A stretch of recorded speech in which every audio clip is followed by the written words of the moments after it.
मराठी महाराष्ट्रामध्ये आपल्या सगळ्यांचं स्वागत आहे।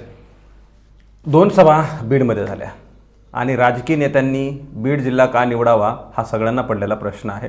शरद पवारांची 17 ऑगस्टला सभा झाली आणि त्यानंतर 10च दिवसांनी शरद पवारांच्या राष्ट्रवादी काँग्रेस पार्टीमधून बाहेर पडलेल्या अजित पवारांनी 27 तारखेला बीडमध्ये सभा घेतली।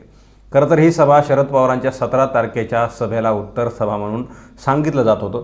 मात्र 2 दिवस अगोदर कृषी मंत्री धनंजय मुंडे यांनी सांगितलं की ही सभा नाही आहे, जिल्ह्याच्या विकासासाठीची ही सभा आहे आणि उत्तरदायित्व सभा आहे, या सभेमधून उत्तर दिलं जाणार नाही। मात्र त्या सभेमधून उत्तर दिलं झालं नाही असं म्हटलं असताना सुद्धा सडेतोड आणि मुद्देसूद उत्तरं नेत्यांकडून देण्यात आलेली आहे। धनंजय मुंडे यांनी सुद्धा उत्तर दिलं, अमरसिंह पंडित यांनी भावूक होऊन मनामधून उत्तर दिलं, छगन भुजबळांनी तीक्ष्ण शब्दामध्ये शरद पवारांना उत्तर दिलं आहे। आपण बोलणार आहोत छगन भुजबळ यांच्या संदर्भामध्ये आणि माझ्यासोबत काँग्रेस पार्टीचे नेते दादासाहेब मुंडे आहेत, यांच्यासोबत मी चर्चा करणार आहे। छगन भुजबळ आणि शरद पवार आणि राष्ट्रवादी काँग्रेस पार्टी यांचं कसं सख्य राहिलेलं आहे, कसं नातं राहिलेलं आहे। शरद पवारांना ज्या प्रकारे काल शब्दप्रयोग करण्यात आले, शरद पवारांवर आरोप करण्यात आले, ते कितपत तथ्य आहेत आणि ते छगन भुजबळांना शोभतात का या संदर्भामध्ये बोलणार आहे। तुमचं मराठी महाराष्ट्रामध्ये स्वागत आहे। शरद पवारांबद्दल कशा प्रकारचे आरोप काल छगन भुजबळांनी केले हे तुम्ही सुद्धा पाहिलेले आहेत। छगन भुजबळांना कसं आणि काय शरद पवारांनी सावरलेलं आहे, सोबत घेतलेलं आहे, तुमच्या माहितीस्तव आणि तुमच्या शब्दात सांगाल। मुळात असं आहे की छगन भुजबळ हे महाराष्ट्रातले एक मोठे नेते आहेत। त्यांच्या राजकारणाचा आणि समाजकारणाचा एक मोठा इतिहास आहे। विशेषतः मुंबईमध्ये सुरुवातीच्या काळामध्ये जेव्हा शिवसेना, हिंदू हृदय सम्राट बाळासाहेब ठाकरे यांनी शिवसेनेची स्थापना केली आणि त्या स्थापनेनंतर मुंबईमध्ये त्यांना बिनीचे सिलेदार आपण म्हणतो असे काही जे सिलेदार भेटले, त्याच्यामध्ये छगन भुजबळांचा समावेश आहे। मनोहर जोशी असतील, राणे असतील, भुजबळ असतील, अन्य काही लोक आहेत की ज्यांचा बाळासाहेब ठाकरे जिवंत असेपर्यंत त्यांनी अत्यंत गौरवाने उल्लेख केला, त्यापैकी हे एक। खरं म्हणजे माणूस एकदा सत्तेच्या मस्तीत आला आणि मग सत्तेची मस्ती आणि त्यातून संपत्ती आणि संपत्तीतून पुन्हा सत्ता, असं हे सगळं समीकरण आहे। या समीकरणामध्ये भुजबळ खरं म्हणजे अडकले। मुंबई महानगरपालिकेचा नगरसेवक, मुंबईचा महापौर, मुंबईतला आमदार आणि अचानक पद न भेटल्यामुळं शिवसेनेसारखी संघटना सोडून काँग्रेसमध्ये केलेला प्रवेश ही भुजबळांच्या राजकारणाची एक काळीकुट्ट बाजू आहे।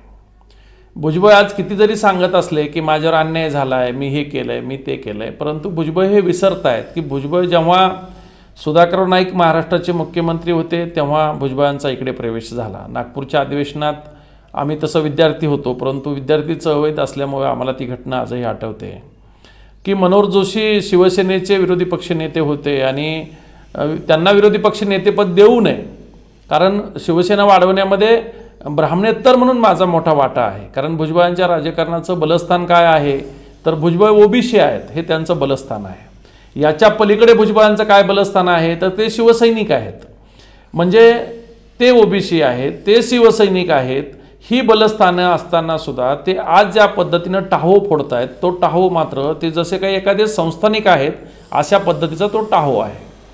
91ला जेव्हा ते काँग्रेसमध्ये गेले तेव्हा ते म्हणजे गृहनिर्माण मंत्री झाले होते आणि नंतर त्यांच्या टप्प्याटप्प्याने त्यांच्या आयुष्यात बऱ्याच काही गोष्टी घडल्या।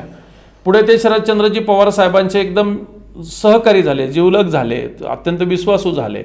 आणि म्हणून आपण सगळ्यांना बघितलं असेल की 95ला जेव्हा युतीचं सरकार आलं राज्यामध्ये तेव्हा ते विरोधी पक्षात होते भुजबळ साहेब, आणि भुजबळ साहेबांना तेव्हाही पवार साहेबांनी मोठी संधी दिली, त्यांना विधान परिषदेमध्ये विरोधी पक्ष नेता केलं, त्यांना राज्यभर फिरवलं ओबीसीचा नेता म्हणून। आणि सगळ्यात महत्त्वाची गोष्ट की पार्टी चालवत असताना सुद्धा त्यांना एक सामाजिक संघटना चालवण्याची मुभा शरद पवारांनी स्वतः दिली आणि त्यांनी समता परिषद नावाची एक माळी समाजाची एक संघटना काढली। ते जरी म्हणत असले की ती ओबीसींची आहे, बहुजनांची आहे, वास्तविक समता परिषद ही काही ओबीसीयांची आणि बहुजनांची संघटना नाही आहे, ती फक्त आणि फक्त माळी समाजातल्या तरुण काही चेहऱ्यांना, म्हणजे सर्व माळी समाजाला सुद्धा नाही, आणि जर तसं असतं तर माळी समाजात अन्य संघटना झाल्या नसत्या, कारण माळी महासंघ वगैरे अशा अनेक संघटना आहेत. म्हणजे अखंड माळी समाजाचं नेतृत्व सुद्धा भुजबळ कधीच करू शकलेले नाहीत. परंतु त्या संघटनेच्या नावाखाली त्यांनी प्रचंड प्रेशर करण्याचं काम केलं. समता परिषदेचा मेळावा मुंबईत घ्यायचा, समता परिषदेचा मेळावा दिल्लीत घ्यायचा, या पद्धतीनं मी ओबीसीचा नेता आहे, मी राज्यातला फार मोठा कोणीतरी आहे, अशा पद्धतीचं वातावरण निर्माण करण्यात भुजबळ अत्यंत यशस्वी ठरलेले होते. आणि त्यातूनच खरं म्हणजे 99ला जेव्हा राष्ट्रवादी निर्माण झाली तेव्हा भुजबळांना प्रदेशाध्यक्षपद मिळालं, त्यानंतर त्यांना उपमुख्यमंत्री पद मिळालं. मला वाटतं की भुजबळांनी कालच्या सभेमध्ये जो अकांड तांडव केला आहे तो अत्यंत चुकीचा आहे. किंबहुना आता खरं म्हणजे भुजबळांचं सुद्धा वय झालंय याची भुजबळांना जाणीव व्हायला हरकत नाही आहे. कारण ज्या मुद्द्यावरून ते शरदचंद्रजी पवार साहेबांपासून बाजूला जाताना म्हणत होते की आता त्यांचं वय झालं आहे, त्यांनी दुसऱ्यासाठी जागा निर्माण करून दिल्या पाहिजेत, मला हे कळत नाही की राजकारणामध्ये वय हा प्रकार आला कुठून.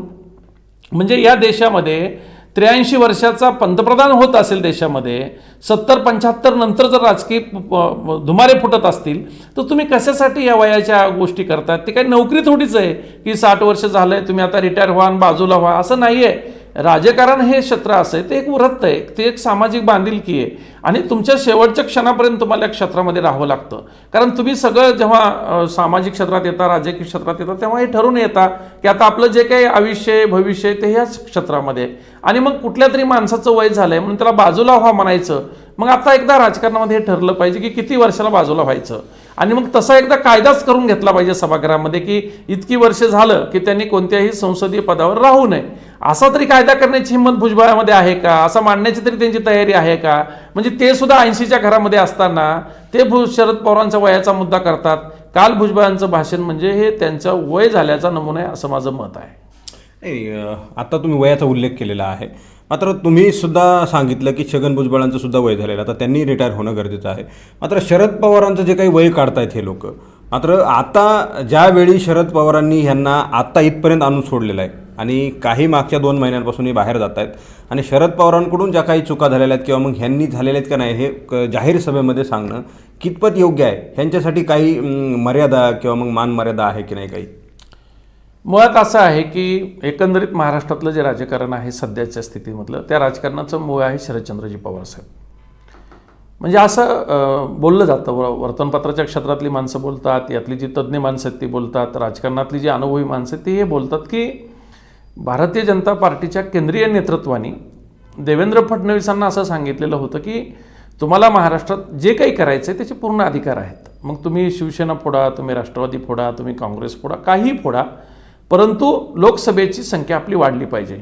कारण लोकसभेच्या निवडणुका लक्षात घेता कुठल्याही क्षणी त्या निवडणुका जाहीर होतील आणि कर्नाटक हातातून गेलेला आहे, मध्य प्रदेश हातात येण्याची सुतराम शक्यता नाही, राजस्थानमध्ये त्यांचा पराभव होणार आहे, छत्तीसगडमध्ये त्यांचा पराभव होणार आहे, ज्या आगामी विधानसभेच्या निवडणुका होणार आहेत तिथं सगळं भाजप हारणार आहे. अशा स्थितीत लोकसभेतल्या खासदारांच्या संख्येवर याचा परिणाम होऊ शकतो आणि म्हणून इतर राज्यामध्ये ज्या लोकसभेच्या जागेवर परिणाम होणार आहे त्या जागा भरून काढण्याचं एकमेव ठिकाण जर कुठलं असेल सगळ्यात मोठं तर ते महाराष्ट्र आहे. कारण महाराष्ट्रात 48 लोकसभेच्या सीट्स आहेत. गेल्या वेळेस भाजप आणि शिवसेनेच्या सीट अत्यंत मोठ्या संख्येनं होत्या, आता त्यातल्या 18 सीट्स म्हणजे शिवसेना बाजूला झालेली आहे. आणि मग मधल्या काळात काही सर्वे आले, सी वोटरचा असेल, एबीपीचा असेल, अन्य चाणक्यचा असेल, या सगळ्या सर्वेनी त्यांना हे सांगितलं की बाबा तुम्ही 13 जागेच्या पुढे जाणं काही शक्य नाही आहे महाराष्ट्रात भारतीय जनता पक्षाला आणि त्यांच्या मित्रपक्षांना. आणि मग त्यांनी नंतर प्रयोग केला आणि त्यांनी शिवसेना अत्यंत वाईट पद्धतीनं शिवसेना तोडली आणि ती शिवसेना तोडल्यानंतर त्यांच्या 5-6 महिन्यात असं लक्षात आलं की परत त्यांनी एक सर्वे केला. त्या सर्वेमध्ये एक धक्कादायक माहिती बाहेर अशी आली की त्यामध्ये स्वतः देवेंद्र फडणवीसच 4 नंबरला गेले होते त्या सर्वेमध्ये की आता देवेंद्र फडणवीस मुख्यमंत्री होऊ शकत नाहीत आणि लोकांमध्ये त्यांची लोकप्रियता घटलेली आहे. अशा वेळेस परत भाजप अडचणीत आला आणि त्यांनी परत त्यांना सांगितलं की आता काहीतरी करा आणि तुम्ही परत ह्या जागा वाढवण्यासाठी काय करता ते बघा. आणि मग त्यांच्यासमोरचा एक मोठा पर्याय होता तो म्हणजे पवार कुटुंबीय. त्यांनी प्रयत्न केला, शरदचंद्रजी पवारांनाच डायरेक्ट खरं म्हणजे याच्यात इन्व्हॉल्व करण्याचा प्रयत्न होत होता, परंतु त्यांनी त्यांची भूमिका, कारण वैचारिक भूमिकेचा जर आपण विचार केला तर शरदचंद्रजी पवार साहेब भाजपला मदत करतील, नाही करतील, आतून करतील, बाहेरून करतील, असा करतील, गप्प राहून करतील, बोलून करतील, असं सगळ्या पद्धतीचे तर्क वितर्क लावले जात होते. परंतु एक गोष्ट निश्चित आहे, काहीही झालं तरी शरद पवार नावाचा व्यक्ती हा भारतीय जनता पार्टीचा कधीतरी नेता होता किंवा कार्यकर्ता होता असं तुम्हाला कधीही ऐकायला वाचायला भेटणार नाही. इतकी प्रगल्भ जाणीव शरदचंद्रजी पवार साहेबाला असल्यामुळे ते आता येणार नाहीत हे जेव्हा भाजपला कळलं तेव्हा त्यांनी खरं म्हणजे हा निर्णय घेतला आणि त्यांनी अजित पवारांना बरोबर घेतलं आणि हे सरकार बनवलं. अजित पवारांना उपमुख्यमंत्री केल्यानंतरचा जो सर्वे आला त्या सर्वेतही भाजपची समाधानकारक स्थिती काही दिसत नाही आहे.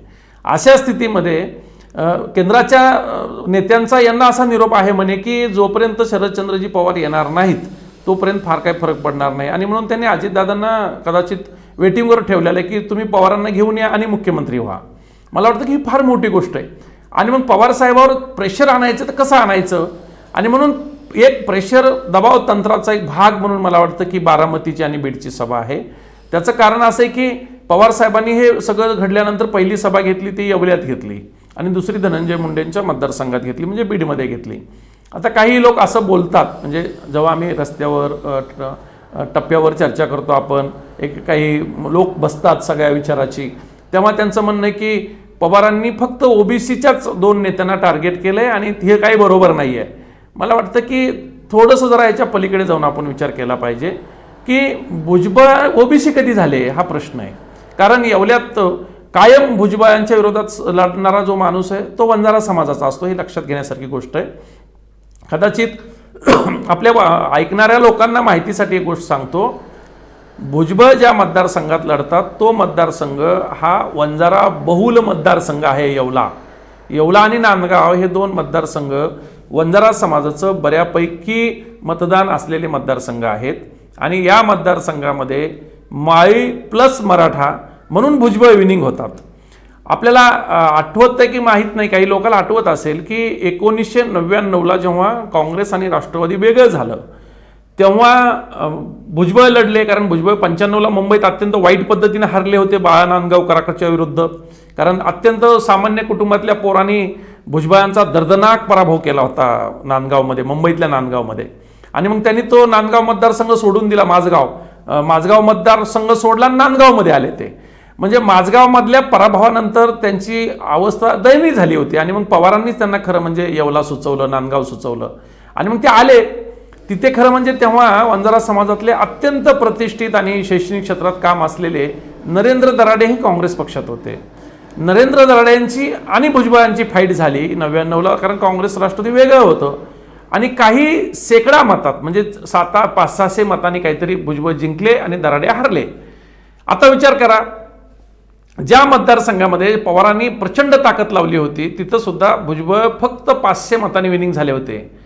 पडद्यामागची गोष्ट अशी होती जी कुणालाच माहीत नव्हती. ती गोष्ट अशी होती की या मतदारसंघात वंजारा समाज जो होता तो गोपीनाथ मुंडेंना मानणारा होता आणि गोपीनाथ मुंडे साहेबांनी काय केलं की आपला सहकार्य ओबीसीचा सहकार्य त्याला मदत झाली पाहिजे आणि म्हणून स्वतः मुंडेंनी सुद्धा अप्रत्यक्षपणे भुजबळांनाच मदत केली होती. म्हणजे शरद पवार साहेब आणि मुंडे साहेब दोघांनी ताकद लावून सुद्धा भुजबळ फक्त आणि फक्त 500 मतांनी विनिंग झाले होते. त्यानंतर जेव्हा 2004ला विधानसभा निवडणूक आली तेव्हा अक्षरशः भुजबळांनी मुंडेंचे पाय धरले होते की काही करा नरेंद्रला समजून सांगा. नरेंद्रला समजून जर नाही सांगितलं तर तो मतदारसंघ काँग्रेसला सुटणार नाहीये कारण काँग्रेस राष्ट्रवादीची युती झाली होती 99च्या नंतर 2004ला. काँग्रेसने सांगितलं की आमचा तिथं विनिंग उमेदवार होता गेल्या वेळेसचा सेकंड नंबरला आम्ही नाही जागा देणार तुम्हाला. शेवटी मुंडे साहेबांनी मध्यस्थी केली आणि नरेंद्र दराडेंना शब्द दिला गेला की या निवडणुकीनंतर जे काही भुजबळांच्या वाट्याला येईल ते तुम्हाला दिलं जाईल आणि म्हणून खरं म्हणजे नरेंद्र दराडेंनी त्याला सहमती दिली आणि तो मतदारसंघ राष्ट्रवादीकडे गेला. पण दुर्दैवाने 2004 नंतर भुजबळ जिंकले आणि नरेंद्र दराडेंना काही पदरात पडलं नाही. ते बिचारे राजकारणातून बाहेर फेकले गेले. नंतर एका वर्षी त्यांना महाडाचं अध्यक्षपद देऊन त्यांची बोळवण करण्याचा प्रयत्न केला परंतु दराडे कुटुंब हरलं नाही. ते ताकदीनं लढत राहिलं आणि आपल्या सगळ्या महाराष्ट्राला माहिती की नरेंद्र दराडे आणि किशोर दराडे हे 2 सख्खे भाऊ आता सध्या विधान परिषदेमध्ये आमदार आहेत. ते भुजबळांचे विरोधक आहेत आणि म्हणून शरद पवारांना माहिती आहे की भुजबळांचा खात्मा कोण करू शकतं राजकीय दृष्ट्या आणि म्हणून त्यांनी तिथे सभा घेतली आणि नरेंद्र दराडेंना पहिलवान म्हणून जाहीर केलंय. म्हणजे शरद पवार असं फार कमी वेळा करतात की कोणास तरी पहिलवान जाहीर करतात. त्या तुलनेत त्यांनी बीडमध्ये असलं काही केलेलं नाही आहे की त्यांनी बीडमध्ये आले आणि सगळ्या उमेदवारांच्या विरोधातले उमेदवार जाहीर केले असं नाही आहे. त्या भुजबळ हा वेगळा विषय धनंजय मुंडे हा वेगळा विषय. भुजबळांना जे दिलंय पवारांनी ते तितकं धनंजय मुंडेंना पवारांनी दिलेलं नाही लक्षात घ्या. भुजबळांच्या वयाच्या हिशोबाने भुजबळासाठी शरद पवारावर त्यांनी बोलावं असं काही शिल्लक नाही आहे. कारण त्यांनी ज्या अकांड तांडवानी बोलले ते मला वाटतं की बीडची सभा ही काही त्यांचं कुरुक्षेत्र थोडंच आहे. त्यांना बोलायचं तर त्यांनी यावल्याच सभा घ्यावी, यावल्याच सांगावं. त्यांना बोलायचं त्यांनी बारामतीत जाऊन शरद पवारच्या विरोधात बोलावं. आमच्या बीडमध्ये येऊन का भुजबळ बोलतात हेच आम्हाला कळत नाही की भुजबळांचा काय संबंध बीडमध्ये येऊन बोलण्याचा. कशासाठी भुजबळ बीडमध्ये येऊन शरद पवारवर टीका करतायत. म्हणजे भुजबळांचा उद्देश काय. भुजबळांना बोलायचं आहे त्यांच्यावर अन्याय झालाय. अहो काय अन्याय झालाय मला सांगा बरं. की ते जेलमध्ये होते. जेलमध्ये असताना शरदचंद्रजी पवारांनी त्यांना सरकारला पत्र दिलं भुजबळांच्या तब्येतीला जर काही झालं त्याला सरकार जबाबदार राहील. देवेंद्र तुम्ही जबाबदार राहताल. त्यानंतर भुजबळांची जामीन झाली हे लक्षात ठेवा. भुजबळ जेलमध्ये असताना शरदचंद्रजी पवारांनी त्यांच्या सगळ्या सहकार्याने त्यांना मदत केली. रस्त्यावरून माझ्यासारख्या कार्यकर्त्यांनी त्यांना समर्थन दिलं. तुम्ही माहिती आहे का बीडमध्ये इथला जो त्या समता परिषदेचा जो अध्यक्ष आहे त्यांनी सगळ्या ओबीसीना एकत्र केलं एकदा आणि भुजबळावर चर्चा ठेवली. भुजबळ म्हणजे चाय पे चर्चा जसं ठेवतो आपण तशी चर्चा ठेवली. त्या चर्चेत भुजबळांच्या पक्षाचा एकही नेता हजर झाला नाही. भुजबळला मानणारा एकही सहकारी हजर झाला नाही. आमच्यासारखी ओबीसीची रस्त्यावरची पोरं त्या कार्यक्रमाला गेलो. भुजबळ सुटले पाहिजेत म्हणून मोर्चा काढला. मात्र तेच भुजबळ जेव्हा पुन्हा बीडमध्ये आले ते साधे कोणाला भेटले सुद्धा नाहीत की आपल्यासाठी चर्चा करणारे, आपल्यासाठी मोर्चा काढणारे, आपल्यासाठी आंदोलन करणाऱ्या कोणत्या साध्या माणसांची त्यांनी ओळख सुद्धा करून घेतली नाही. म्हणजे इतका कृतज्ञपणा भुजबळामध्ये. भुजबळ काय सांगाले की पवारांनी असं केलं आणि पवारांनी तसं केलं. तुम्ही स्वतःमध्ये शोधा ना तुम्ही किती नेता म्हणून लायक आहात. आणि म्हणून भुजबळांना हे शिवाय देण्याचा काही अधिकार नाही. मला वाटतं भुजबळांनी खरं म्हणजे हा जो आकांड तांडव केला सभेत तो करायची गरज नव्हती. कारण बीडची सभा ही जसं तुम्ही म्हणाले सुरुवातीला की ती उत्तरदायित्वाची किंवा उत्तर काय सभा होती. मला वाटतं की ती तशी बी काही सभा होती असं मला वाटत नाही आहे. त्या सभेचं वैशिष्ट्य असं होतं म्हणजे मला जे दिसलं ते सांगतो. मी जे पाहिलं मी जे वाचलं वर्तमानपत्रात वगैरे यूट्यूबला बघितलं ते सभा फक्त आणि फक्त धनंजय मुंडेंच्या नेतृत्वावर शिक्कामोर्तब करण्यासाठी आयोजित केलेली सभा होती. धनंजय मुंडेंना या जिल्ह्याचं नेता म्हणून अजित पवारांनी त्या सभेत घोषित केलेलं आहे. धनंजय मुंडेंचं कॉन्ट्रिब्युशन अजित पवारांच्या दृष्टीनं काय आहे हे दाखवणारी ती सभा होती.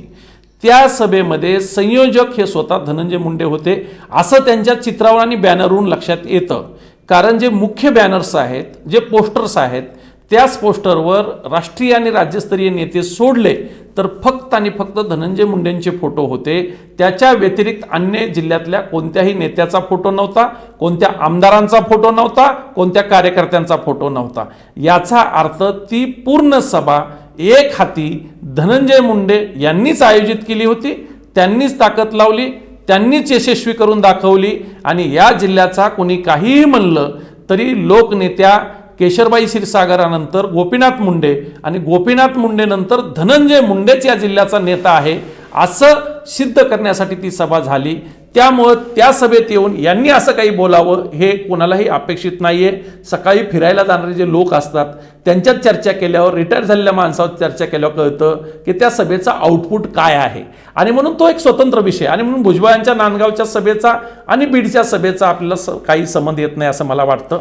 तरीसुद्धा या सगळ्या पार्श्वभूमीवर भुजबळांनी शरद पवारांना नावं ठेवणं, भुजबळांनी शरद पवारांबद्दल बोलणं मला वाटतं की हे उचित नाहीये. खरं म्हणजे त्यांनी यातून काही धडा घेतला पाहिजे. भुजबळांना जसं तुम्ही आता उल्लेख केल्याप्रमाणे शरद पवारांनी जर पत्र शासनाला दिलं नसतं तर भुजबळ सुटले असते जेलमधून, त्यांना तिथंच राहावं लागलं असतं. खरं म्हणजे भुजबळांनी 24 महिने जे जेलमध्ये काढले ते संघर्षाचे आहेत. शेवटी जेल काय असतो माझ्यासारखा कार्यकर्ता 1-2 दिवस जेलमध्ये जाऊन आल्यानंतर अनुभवतो की काय असतो जेल. आणि ही माणसं तर 24 महिने राहिलीत. खरं म्हणजे माझा स्वतःचा अनुभव असा आहे की जेलमध्ये माणूस तेव्हा जातो जेव्हा काही ना काही गुन्हा त्यांनी केला हे प्रूव्ह होतं आणि तेव्हा जातो. त्याच्यामुळं फार काही निष्कलंक भुजबळ आहेत वगैरे असं काही वाटत नाही आहे. परंतु ते जेलमध्ये गेले, त्यांनी काय महाराष्ट्र सदनाचा घोटाळा होता, अनेक गोष्टी होत्या. भुजबळांच्या अशा अनेक बेनामी कंपन्या आहेत असं त्यांच्यावर आरोप आहेत. ह्या सगळ्या पार्श्वभूमीवर भुजबळांना जेलमध्ये गेल्यानंतर मला वाटतं की पवारांच्या कुटुंबियांनी त्यांना प्रचंड मानसिक आधार दिला, त्यांना धैर्य दिलं, त्यांच्या पाठीमागे त्यांच्या राजकारणाला सांभाळलं. जेलमधून सुटून आल्या आल्या जे मंत्रिमंडळ झालं त्या मंत्रिमंडळात त्यांना स्थान दिलं. तुम्ही विचार करा ना की महाविकास आघाडीचा जो शपथविधी झाला आणि सगळ्यांना 2-2 मंत्रिपदाची संधी देण्यात आली तेव्हा त्या पहिल्या 2 मंत्रिपदामध्ये भुजबळ होते.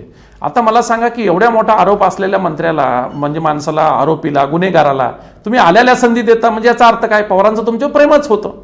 मला वाटतं की हे सगळे पवारसाहेबांना सोडून गेलेली जी लोक आहेत हे पवारांची निष्ठा सुटली आहे म्हणून गेलेत असं वाटत नाही. खरं म्हणजे पवारांच्या निष्ठेपेक्षा त्यांना जेलची जास्त भीती वाटली, कारण आता इकडे पवारांची निष्ठा सांभाळत बसावं तर जेलमध्ये जावं लागेल. आणि कदाचित भुजबळ साहेबांनी या सगळ्यांना सांगितलं असेल जेलमध्ये काय असतंय, म्हणजे भुजबळांचा जेलमधला अनुभवच या सगळ्या लोकांना भाजपमध्ये घेऊन गेला की काय असं वाटतंय. आणि त्याच्यामुळं भुजबळ साहेबांचं जे काही राजकारण आहे ते राजकारण पवारांच्या कुटुंबाच्या हाताला बोटाला धरूनच पुढं आलेलं आहे. त्यांनी बाळासाहेब ठाकरेवर सुद्धा फार घाणेरड्या पद्धतीने टीका केली होती. श्रीकृष्ण आयोगामध्ये बाळासाहेब ठाकरेंना अटक करण्यासाठी त्यांनी यंत्रणा लावली होती. खरं म्हणजे ते टी बाळू असा एकेरी उल्लेख बाळासाहेब ठाकरेंचा करायचा. म्हणजे कदाचित भुजबळांचा जो सगळा इतिहास जर पाहिला तुम्ही तर भुजबळांनी कधीच कोणाबद्दल आदर व्यक्त केलेला दिसत नाही राजकारणामध्ये. ते ज्यांच्या बोटाला धरून मोठे झाले, ज्या ठिकाणी ते वरच्या पायरीवर आले तेव्हा ते ज्यांच्यामुळं पायरीवर आले त्यांना खाली ढकलून देण्याचं काम भुजबळांनी केलं आहे. आणि म्हणून काय अनपेक्षित वाटत नाही की भुजबळांनी पवारसाहेबाबद्दल वाईट बोललं आहे, परंतु त्यांनी असं बोलायला नाही पाहिजे हे मात्र निश्चित. आता यांनी सांगितलंय की शरद पवार जे आहे ते त्यांचं वय झालेलं आहे आता, म्हणून नेता बदलण्याची गरज आहे. अमरसिंह पंडित यांनी सुद्धा सांगितलं असं जाहीर सभेमध्ये शरद पवारांनी सांगितलं. आता भुजबळही तसंच म्हणतात त्यांनी वेगळी जागा करून दिली पाहिजे. मात्र भुजबळसुद्धा 16 वर्षाचे नाहीत, मग ह्यांनी सोडलं पाहिजे राजकारण. नाही, तो मी तर सुरुवातीला म्हणालो की वयाच्या विषयात काहीतरी एक धोरणात्मक निर्णय झाला पाहिजे की राजकारणामध्ये किती वयापासून आलं पाहिजे आणि किती वयाला थांबलं पाहिजे. एकतर हा निर्णय झाला पाहिजे. आणि जर तो तसा होत नसेल तर मग वय कोणाचं किती झालं हे काढलं नाही पाहिजे. कारण राजकारणामध्ये काय की किती वयाचा कोण माणूस आहे हे काढण्याचं काही कारण नाही. उलट अनुभव जितका मोठा होईल, परिपक्व होईल, तितका चांगला नेता, असंच राजकारणाची स्थिती असते. आणि म्हणून पवारांचं वय काढत असाल तर मग भुजबळ त्या वयाचे होत आहेत, पुढे मागे 5-10 वर्षात अजितदादा त्या वयापर्यंत जातील. आणि बाकी काही जे अन्य लोक आहेत जसं तुम्ही भैयासाहेब पंडितांचं म्हणाले की ते भावनिक बोलले. खरं म्हणजे ते बी त्या सभेत बोलावं की नाही बोलावं असा एक स्वतंत्र विषय होऊ शकतो त्याच्यावर की त्यांनी ते बोलायला पाहिजे का नाही. ठीक आहे, एक गोष्ट नक्की आहे की शरदचंद्रजी पवार साहेबांना कुणीतरी सांगितलं त्यांच्याबद्दल, कारण पंडित परिवाराचे आणि पवार परिवाराचे हे अनेक वर्षाचे संबंध आहेत ते असं. आणि भैयासाहेबांनी सांगितलं की अगदी त्यांच्या देहवाऱ्यामध्येच पवारांचा फोटो आहे आणि कुणाची हिंमत असेल तर तो काढून दाखवा वगैरे असं त्यांनी म्हटलं सभेमध्ये. आणि याचा अर्थ त्यांच्या एकूण तळमळीवरून, त्यांच्या बोलण्याच्या इमोशनलपणावरून असं वाटतं की त्यांची पवारावर फार निष्ठा होती. फक्त एक प्रश्न एवढाच पडतो की मग एवढी निष्ठा होती तर 2004ला त्यांनी पवारला का सोडलं होतं, त्यांनी मुंडेंचा हात का पकडला होता, हाही प्रश्न आहे. म्हणजे शेवटी तुम्हीच सगळं खरं आहे आणि दुसऱ्यांचं सगळं खोटं आहे असं नाही करता येणार. आणि या सभेत तुम्ही बी खरं म्हणजे पवार साहेबाबद्दल अशा पद्धतीचा खुलासा करणं, कारण तुम्ही एक फेसबुक पोस्ट केली होती आणि ती फेसबुक पोस्ट केल्यानंतर परत जाहीरपणे बोलावं, मला वाटतं की हे काही संयुक्तिक झालं नाही आहे. फार तर त्यांना बोलायचं होतं तर त्यांनी गेवराई मतदारसंघात एखादी मोठी सभा असती आणि त्या सभेत बोलले असते तर अधिक चांगलं झालं असतं. परंतु हा ओघाने कसं आहे की भैयासाहेब पंडित आता ज्या रूटवर आहेत, म्हणजे त्यांनी मला माहिती आहे की गोपीनाथराव मुंडे साहेबांच्या काळातली त्यांची भाषणं मी ऐकलेली जवळ येऊन, तेव्हा ते काय बोलायचे तेही मी ऐकलेलं आहे. आता ते पवारसाहेबांच्याबद्दल जे बोलतात ते बी आपण ऐकलेलं आहे. ठीक आहे, त्यांची द्विधा मनस्थिती आहे सगळ्या ह्याच्यात, ओढाताण होते त्यांची, कारण त्यांना ते अपेक्षित नाही आहे. जिल्ह्याचे ज्येष्ठ नेते आदरणीय शिवाजीराव पंडित साहेब यांनी ज्या पद्धतीचं पवार साहेबासंग राजकारण केलं आहे, मी त्यांच्या आत्मचरित्राची काही पानं वाचली आहेत आणि म्हणून मला माहीत आहे की पंडित आणि पवार परिवाराचं काय नातं आहे.